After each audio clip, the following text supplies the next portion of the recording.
माझं नाव सौ शशिकला दत्तात्रय सलगर. माझा मेसचा व्यवसाय होता. मग मेसचे मेंबर थोडे कमी असल्यामुळं लघु उद्योग करायचं मला सुचलं. त्यासाठी लागणारा खर्च किंवा मशीन हे घेण्यासाठी माझ्याकडे पैसे नव्हते. नंतर मला कळलं की मुख्यमंत्री सहायता निधी यातून कर्ज भेटते.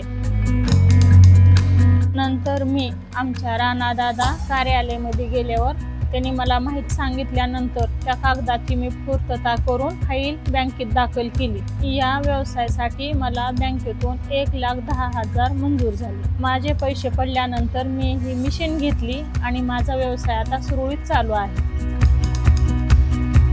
यासाठी दादाच्या कार्यालयामधून मला खूप मदत झाली. त्याबद्दल आमदार राणादादा यांचे खूप खूप आभारी आहे.